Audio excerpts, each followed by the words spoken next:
आज भारतीय पुरातत्व सर्वेक्षण विभाग की टीम भी चंदौसी के लक्ष्मणगंज में मिली बावड़ी वाली जगह पर जाएगी और वहां निरीक्षण करेगी। कल संभल प्रशासन के साथ एएसआई की टीम ने भी बावड़ी का दौरा किया था और कुछ फोटो भी वहां के लिए थे। प्रशासन और एएसआई टीम ये जानने चाहती है कि जो बावड़ी रानी सुरेंद्र बाला से जुड़ी है उसका इतिहास कितना पुराना है और उसके अंदर क्या मिल सकता है जो इतिहास से जुड़ा है। प्राचीन बावड़ी की खुदाई जारी है। कल चौथे दिन खुदाई के दौरान वहां 4 सीढ़ियां और मिली है। अब तक कुल मिलाकर 10 सीढ़ियां सामने नजर आ रही हैं।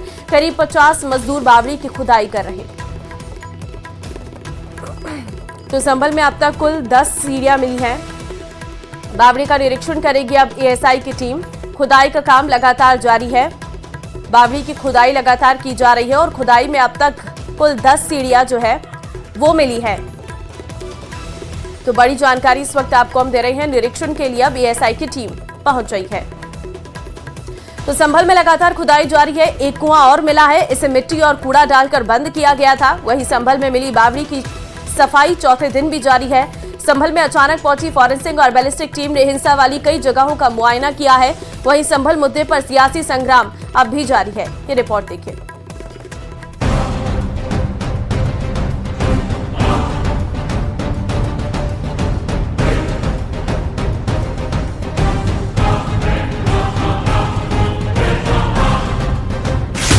संभल में एक और कुआं मिला है। कुएं को मिट्टी और कूड़ा डालकर बंद कर दिया गया था। अब नगर पालिका की टीम खुदाई करने पहुंची। लाडमसराय इलाके में ये कुआं मिला है।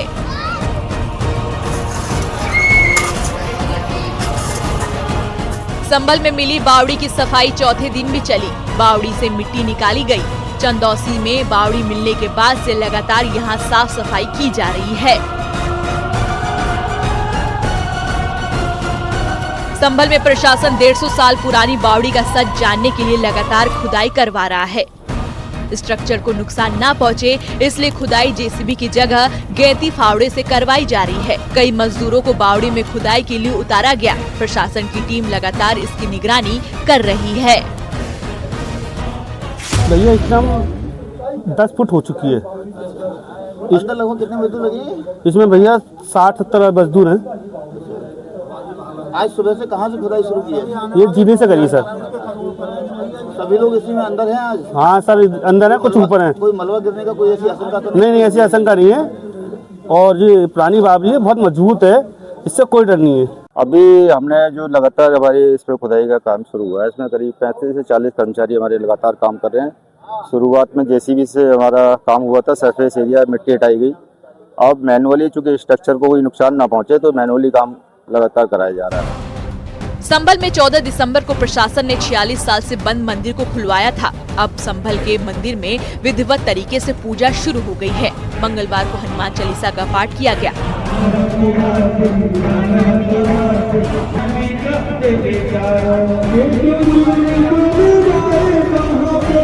मंदिर के आसपास प्रसाद और दुकानें भी लगाई गई। संभल हिंसा को 1 महीने हो चुका है। सोमवार को आगरा से संभल में अचानक पहुंची फॉरेंसिक और बैलिस्टिक टीम ने हिंसा वाली जगहों का मुआयना किया। फॉरेंसिक टीम ने जामा मस्जिद इलाके में कई लोगों से हिंसा वाले दिन की जानकारी ली। जामा मस्जिद इलाके में जिस जगह पर आगजनी और पत्थरबाजी हुई, वहां पर अलग अलग टीमों ने मुआयना कर फोटोग्राफ और वीडियो रिकॉर्ड किए। एफएसएल की टीम ने हिंदू खेड़ा इलाके का दौरा किया। हिंदू खेड़ा वो इलाका है जहां के कई वायरल वीडियो में महिलाओं के भी पत्थर फेंकते चेहरे नजर आए हैं। 24 नवंबर को यहां पर भारी भीड़ इकट्ठा हो गई थी। उसके बाद अचानक पथराव शुरू हुआ था और गोली भी चलाई गई थी। संभल हिंसा को आज 1 महीना हो गया है और आज के बाद जो तस्वीर है काफ़ी बदली है। संभल के ये इलाके जहां पर दिन भर बाजार खुलते थे, अब कम बाजार खुलते हैं। अभी भी कई बाजार में दुकानों में ताले लटके पड़े हैं, तो वहीं घरों में ताले लटके पड़े हैं, क्योंकि जो दंगाई जो हिंसा करने वाले लोग थे उनकी तलाश के लिए पुलिस की टीमें जो है जगह जगह अभी भी दबिश दे रही है। लेकिन पूरा जो इलाका है, इस पूरे इलाके में देर रात भी इन्वेस्टिगेशन की गई थी और जो गलियां हैं, गलियों में कई घरों में अभी भी ताले लटके पड़े हैं, जिनसे माना जा सकता है कि कहीं ना कहीं इन घरों में जो लोग हैं वो अब कम नज़र आते हैं। कई गलियां जो है सुनसान पड़ी इसलिए हैं क्योंकि अभी भी इन सुनसान गलियों में ये माना जा सकता है कि लोग अपने घरों को छोड़ चुके हैं, या तो दहशत से छोड़ चुके हैं या फिर उसकी वजह कोई ना कोई उपद्रवी है जो ताले लगा के जा चुका है। और इसी वजह से इस पूरे रूट पर हम आपको दिखा रहे हैं क्योंकि अभी भी उस तरह के हालात नहीं है। हालांकि प्रशासन पूरे मामले पर नज़र बनाए हुए है और प्रशासन की तरफ से वापस संभल जो है पटरी पर लौटा है, लेकिन वो लोग नहीं लौटे जो या तो अपने घरों को छोड़ चुके या फिर ताला लगाकर जा चुके हैं। संभल में फॉरेंसिक टीम ने उन घरों की छत पर पहुंचकर पड़ताल की जहां से पत्थर भी चले और गोली भी चली थी। न्यूज़ 18 के लिए ब्यूरो रिपोर्ट। उधर संभल हिंसा मामले में पुलिस का एक्शन जारी है। संभल हिंसा मामले में 7 और आरोपियों को पुलिस ने गिरफ्तार किया है, जिनकी आज कोर्ट में पेशी होगी। इन सभी की पहचान सीसीटीवी फुटेज से हुई है। अब तक 47 से अधिक आरोपी गिरफ्तार हो चुके हैं। पुलिस ने जानकारी दी है कि 91 लोगों की पहचान की गई है, उन्हें जल्द ही गिरफ्तार कर लिया जाएगा।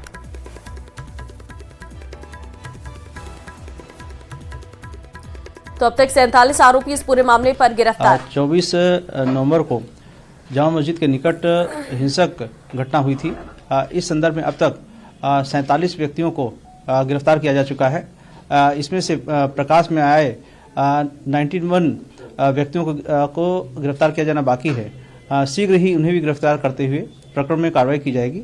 साथ ही आज 7 व्यक्ति गिरफ्तार हुए हैं, जिसमें शोएब, सुजाउद्दीन, जावेद, मुस्तफ़ा, अजहरुद्दीन, शाहिद एवं मोहम्मद आजम है। इन अभियुक्तों के सापेक्ष सीसीटीवी इत्यादि से साक्ष्य प्राप्त हुए हैं।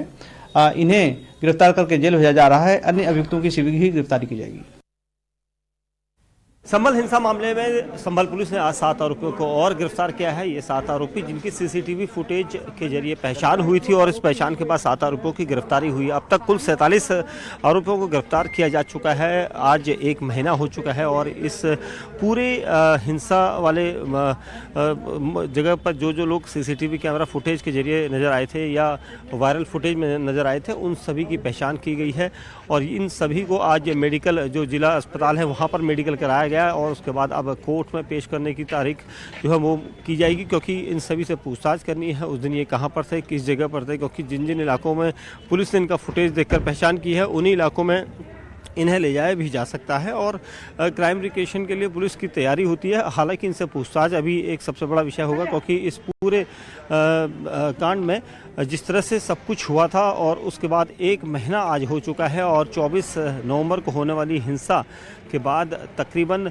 97 लोगों की पहचान हुई थी, जिसमें से अभी भी 90 के आसपास लोग जो हैं उनको पकड़ा जाना है और गिरफ्तारियों का अगर आंकड़ा बताया तो 47 गिरफ्तारियां अब तक हो चुकी हैं और इसी वजह से इन आरोपियों से भी अब पूछताछ की जाएगी। पुलिस की टीमों ने इन्हें गिरफ्तार करके जो मेडिकल है उनका कराया गया है। उसके बाद अब इन्हें कोर्ट में पेश करने के लिए पुलिस की आगे की कार्रवाई रहेगी और इन सभी से पूछताछ होगी। अटल जी की जयंती पर पीएम मोदी देश की पहली नदी जोड़ो परियोजना की नींव रखेंगे। पीएम मोदी मध्य प्रदेश के खजुराहो से इसकी शुरुआत करेंगे। देश की पहली महत्वाकांक्षी और बहुउद्देश्य केन बेतवा राष्ट्रीय नदी जोड़ो परियोजना का शिलान्यास पीएम मोदी करेंगे। साथ ही देश की पहली ओंकारेश्वर फ्लोटिंग सौर परियोजना का लोकार्पण और 1153 अटल ग्राम सुशासन भवनों का भूमि पूजन करेंगे। इसके अलावा पूर्व प्रधानमंत्री स्वर्गीय वाजपेयी की स्मृति में स्टाम्प और सिक्का भी जारी करेंगे।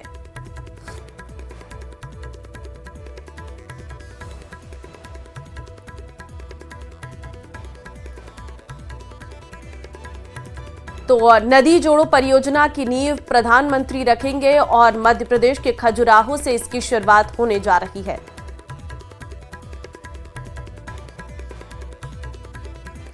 दिल्ली में विधानसभा चुनाव से पहले ही आम आदमी पार्टी अपने ही घर में घिरती जा रही है। पार्टी ने विधानसभा चुनाव से पहले महिला सम्मान योजना का ऐलान किया था, लेकिन अब इस योजना पर आम आदमी पार्टी के नेता ही सवाल खड़े कर रहे।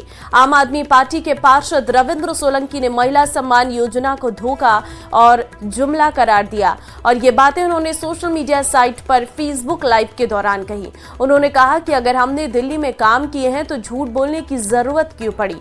रविंद्र सोलंकी ने कहा कि झूठ बोलकर कायर बनने से अच्छा है सच बोलकर बुरे बन जाए। उन्होंने इस योजना के लिए फ्रॉड करने का भी आरोप लगाया।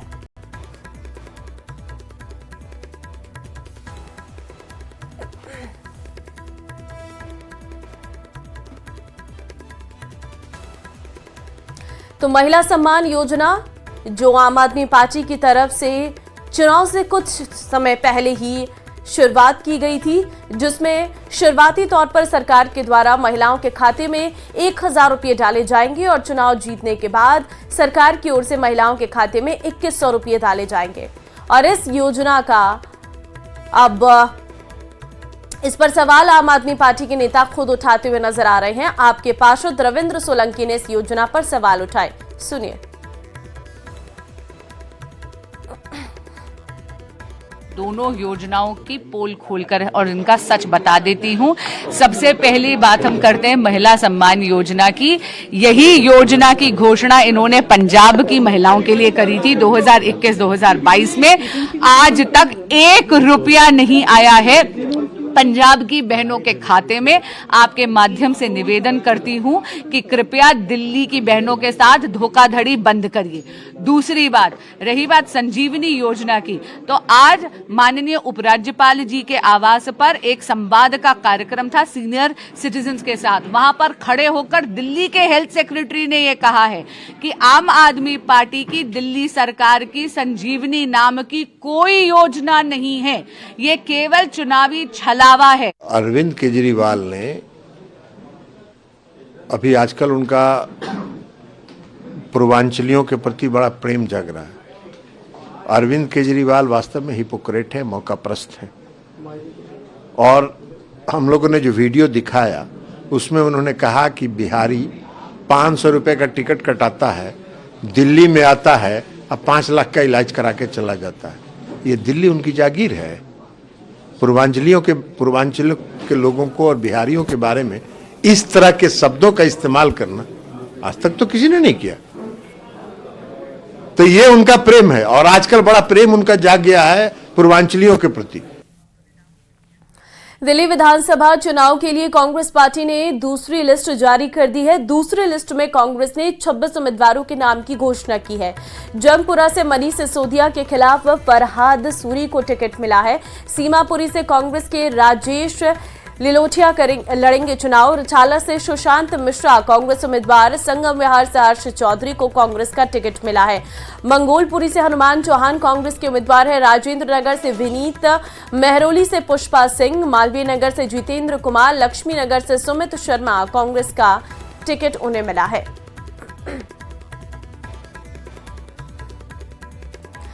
देश के साधु संत गैर सनातनियों को महाकुंभ मेले से दूर रखने की मांग कर रहे हैं। शायद ऐसा पहली बार हो रहा है कि गैर सनातनी दुकानदारों को कुंभ मेले में दुकानें लगाने से रोकने की मांग की जा रही है।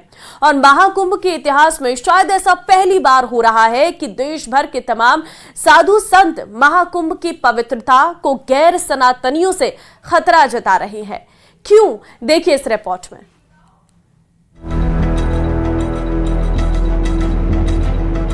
जो गंगा को न माने, जो जमुना को न माने, जो सरस्वती को न माने, जो संतों को न माने, उन लोगों को यहाँ पर नहीं आना चाहिए। पैगाम मोहब्बत के बजाय नफरत का दिया जा रहा है और हिंदू मुस्लिम टकराव की पोजीशन तैयार की जा रही है। तरह से देखा जाए महापर्व है और इतना बड़ा पर्व है ये कि हर किसी का आने का मन करता है और मैं तो चाहता हूँ कि लोग ज़्यादा से ज़्यादा तादाद में आए। और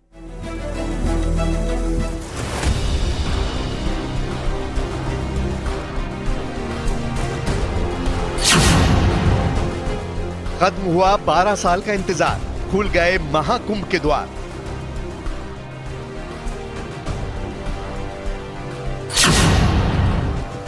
साधु संतों की एक ही मांग, महाकुंभ से दूर रहें गैर सनातनी।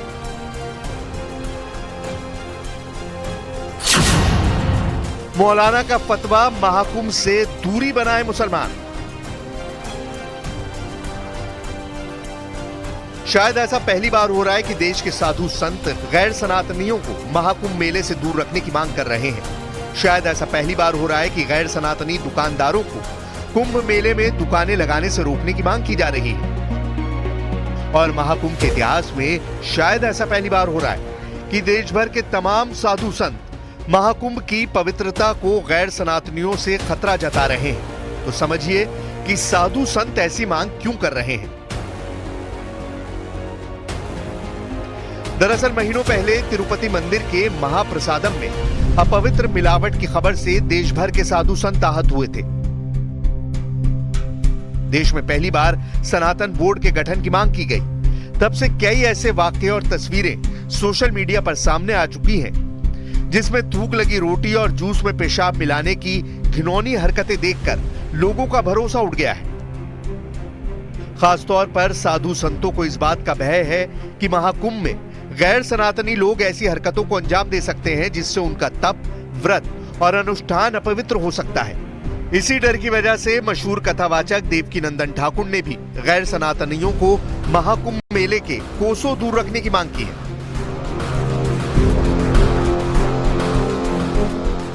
राम की पूजा न करें, जो कृष्ण की पूजा न करें, जो शिव की पूजा न करें, जो देवी की पूजा न करें, जो हनुमान की पूजा न करें, जो गंगा को न माने, जो जमुना को न माने, जो सरस्वती को न माने, जो संतों को न माने, उन लोगों को यहाँ पर नहीं आना चाहिए। नकारात्मकता नहीं है, धर्म की सुरक्षा की बात है। और योगी जी क्योंकि मुख्यमंत्री हैं और मुख्यमंत्री जी भी हैं, तो वो उनको अपने प्रदेश की चिंता है, इसलिए उन्होंने ये बात कही है। और हम कोई नकारात्मक नहीं फैला रहे, वो अपनी पूजा करें, हम अपनी पूजा करें। देवकीनंदन ठाकुर के इस बयान पर ऑल इंडिया मुस्लिम जमात के अध्यक्ष मौलाना शहाबुद्दीन रजवी बरेलवी का पारा 7वें आसमान पर चढ़ गया। उन्होंने कहा कि देवकीनंदन ठाकुर समेत तमाम हिंदू संत हिंदुस्तान में तनाव, नफरत और हिंदू धर्म का गलत इस्तेमाल कर रहे हैं। मौलाना ने कहा कि सभी हिंदू धर्म गुरु इस वक्त देश में नफरत का पैगाम दे रहे हैं। इसके साथ ही मौलाना शहाबुद्दीन ने मुसलमानों से बड़ी अपील कर डाली। उन्होंने मुसलमानों से खास अपील करते हुए कहा कि कोई भी मुसलमान इस बार कुंभ मेले में अपनी दुकान न लगाए। मौलाना ने कहा कि इस बार मुसलमान कुंभ मेले में न जाकर अपनी गैर मौजूदगी का एहसास कराएं। पैगाम मोहब्बत के बजाय नफरत का दिया जा रहा है और हिंदू मुस्लिम टकराव की पोजीशन तैयार की जा रही है। नवाजुद्दीन सिद्दीकी ने सही बात कही कि वहां सभी लोग जा सकते हैं। तनाव फैलाने वाला, नफरत फैलाने वाला और मजहब का गलत इस्तेमाल करने वाला बयान है। है मुसलमानों की उसका एहसास करते हुए उन्होंने इस तरह की बातें कह के और विराम लगाने की कोशिश की है। अब उनकी बातों को खास तौर पर हिंदू समाज अहमियत के साथ में सुने।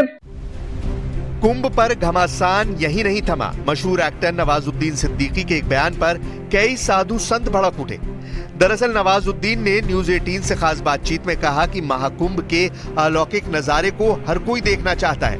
ऐसे में ज्यादा से ज्यादा लोगों को महाकुंभ मेले में जाना चाहिए। इस पर अयोध्या के साधु संतों ने नवाजुद्दीन को नसीहत देते हुए कहा कि वो कुंभ में आकर सनातन अपनाएं और मां गंगा में स्नान करके पाप से मुक्ति पाएं। तरह से देखा जाए महापर्व है और इतना बड़ा पर्व है ये कि हर किसी का आने का मन करता है। और मैं तो चाहता हूँ कि लोग ज़्यादा से ज़्यादा तादाद में आएँ और हर एक आदमी अपनी लाइफ में ज़रूर देखना चाहता है ये। तो हमें भी बड़ी खुशी होती है कि जब भी महाकुंभ होता है तो उसके दर्शन हो हमें।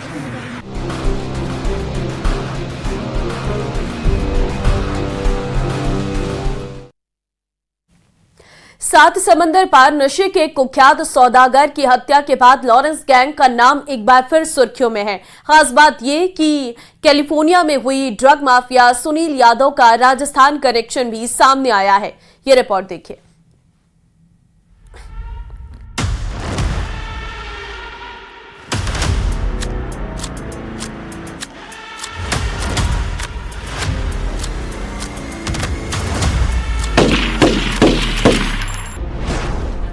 लॉरेंस गैंग ने फिर किया हैरान।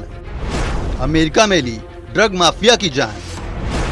सोशल मीडिया पर लॉरेंस का ऐलान, दुश्मन रहे तैयार, करारा होगा प्रहार। सात समंदर पार कुख्यात ड्रग माफिया की हत्या ने एक बार फिर जुर्म की दुनिया में लॉरेंस गैंग की बादशाहत कायम कर दी है। इस बार लॉरेंस के गुर्गों ने अमेरिका के कैलिफोर्निया में छिपे अपने दुश्मन सुनील यादव को गोलियों से छलनी कर दिया। हत्या के बाद अपने चिर परिचित अंदाज में गैंगस्टर गोल्डी बराड़ और रोहित गोदारा ने एक सोशल मीडिया पोस्ट कर खुलेआम यह कबूल किया कि उन्होंने ही सुनील यादव का मर्डर कराया है। वायरल पोस्ट में साफ साफ लिखा है, कैलिफोर्निया में जो सुनील यादव की हत्या हुई है उसकी जिम्मेदारी लॉरेंस बिश्नोई ग्रुप ने ली है। वायरल पोस्ट में हत्या की वजह भी बताई गई है। लिखा गया है कि सुनील यादव ने पंजाब पुलिस से मिलकर अंकित भादु का एनकाउंटर करवाया था और उसी एनकाउंटर का बदला सुनील यादव की हत्या से लिया गया है। पोस्ट के अंत में ये धमकी भी दी गई कि लॉरेंस गैंग के जितने भी दुश्मन हैं तैयार रहें, वर्ल्ड के किसी भी कोने में चले जाएं, हम सबके पास पहुंच जाएंगे। आपको बताते चलें कि सुनील यादव का राजस्थान कनेक्शन भी सुर्खियों में रहा। सुनील यादव पर श्रीगंगानगर के ज्वेलर पंकज सोनी की हत्या का आरोप था। सुनील ने दिसंबर 2017 में लालगढ़ जाटान क्षेत्र में गांव बुधरवाली के पास लूट के इरादे से पंकज सोनी की हत्या कर दी थी। जांच में जुटी पुलिस ने इस मामले में सुनील यादव को गिरफ्तार भी किया था। श्रीगंगानगर से भी ड्रग माफिया सुनील यादव का कनेक्शन निकलकर सामने आया है, जहां दिसंबर 2017 में ड्रग माफिया सुनील यादव ने श्रीगंगानगर के लालगढ़ जाटान थाना क्षेत्र में गांव बुधरवाली के पास स्वर्णकार पंकज सोनी से लूट के इरादे से उसकी हत्या की वारदात को अंजाम दिया था। श्रीगंगानगर पुलिस के द्वारा ड्रग माफिया सुनील यादव को स्वर्णकार पंकज सोनी की हत्या के मामले में गिरफ्तार भी किया गया था। सुनील पहले लॉरेंस गैंग का सदस्य था, लेकिन पंकज सोनी हत्याकांड के बाद उसने लॉरेंस गैंग से अपना नाता तोड़ लिया था। इसी वजह से वो लॉरेंस गैंग के रडार पर चल रहा था। गैंगस्टर रोहित गोदारा ने भी इस पूरे हत्याकांड की जिम्मेदारी अपने ऊपर ली है। श्रीगंगानगर की लालगढ़ जाटान पुलिस थाने में दर्ज मामले में श्रीगंगानगर सहित राजस्थान पुलिस के द्वारा ड्रग माफिया सुनील यादव के खिलाफ रेड कॉर्नर नोटिस भी जारी किया हुआ था। श्रीगंगानगर से अशोक कुमार शर्मा। पाकिस्तान का अफगानिस्तान पर हवाई हमला सामने आया है। पाकिस्तान का दावा है कि आतंकी ठिकानों को निशाना बनाया गया है। अफगान सरकार ने कहा है निर्दोष लोगों की हत्या की गई। अब पाकिस्तान के हमले के बाद तालिबान भी पाकिस्तान पर पलटवार कर सकता है। अफगानिस्तान सरकार ने पाकिस्तान को चेतावनी दी है कि इस हमले का पाकिस्तान को गंभीर नतीजे भुगतने होंगे। अफगानिस्तान सरकार का कहना है कि अब तक 7 लोगों के शव निकाले जा चुके हैं। तो अफगान सरकार ने निर्दोष लोगों की हत्या का आरोप जो है वो लगाया है। तस्वीरें हम आपको दिखा रहे हैं। हमले के बाद की ये तस्वीरें जहां पर चारों तरफ आग देखने को मिल रही है। 7 लोगों के शव अब तक निकाले जा चुके हैं और पाकिस्तान ने कहा है कि आतंकी ठिकानों को उन्होंने निशाना बनाया। अब तालिबान भी पाकिस्तान पर हमला कर सकता है और अफगानिस्तान ने भी पहले से ही चेतावनी जो है वो पाकिस्तान को जारी कर दी है। तो ये बहुत बड़ा हवाई हमला जो है वो पाकिस्तान के द्वारा किया गया अफगानिस्तान पर। जहां तक पाकिस्तान की बात है, पाकिस्तान का ये कहना है कि उसने आतंकियों पर यह हमला किया है, लेकिन अफगानिस्तान का कहना है कि आम लोगों को मारा गया है और साथ ही पाकिस्तान को गंभीर चेतावनी भी दी गई है। जम्मू कश्मीर के पुंछ में से एक दर्दनाक खबर आई है। सेना की गाड़ी गहरी खाई में गिर गई है और इस हादसे में सेना के 5 जवान शहीद हो गए। रेस्क्यू ऑपरेशन जारी है। घायल जवानों को अस्पताल में भर्ती करवाया गया है, जहां उनका इलाज चल रहा है।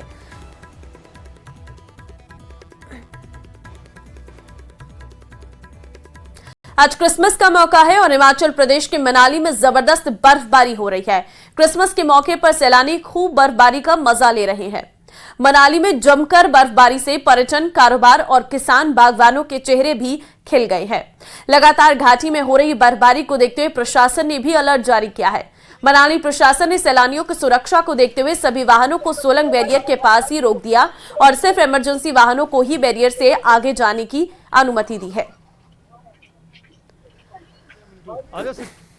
हिमाचल प्रदेश के पर्यटन नगरी मनाली सहित आसपास क्षेत्रों में बर्फबारी का दौर लगातार जारी है और इसमें मैं खड़ा हूं कोठी नामक स्थान पर। यहाँ की सबसे पहले मैं तस्वीरें दिखाना चाहूंगा। देखिए किस तरह जो समूची घाटी ने यहाँ पर जो है बर्फ की सफेद चादर ओढ़ ली है। जिस भी तरफ नजर दौड़ाए चारों तरफ जो है बर्फ ही बर्फ यहाँ पर जो है बिछी हुई है। चाहे पेड़ हो, मैदान हो, हर तरफ जो है बर्फ की सफेद चादर यहाँ पर जो है बिछी हुई है। और ऐसे में जो सैलानी इन दिनों कुल्लू मनाली घूमने का प्लान बना रहे थे तो उनके लिए यह स्थान इसमें किसी जन्नत से कम नहीं है, क्योंकि बर्फबारी लगातार हो रही है। और ऐसे में अब जो है नए साल का भी आगमन होने जा रहा है, तो ऐसे में काफी सारे सैलानी जो इसमें नए साल का जश्न मनाने के लिए जो है कुल्लू मनाली का प्लान बना रहे, तो उनके लिए ये समय जो है किसी सपने से कम नहीं है, क्योंकि अभी जो है सोलंग नाला में जो है करीब 3 से 4 इंच के करीब जो है ताजा बर्फबारी हुई, और जिस स्थान पर हम कोठी में खड़े यहाँ पर जो है अभी 2 से 3।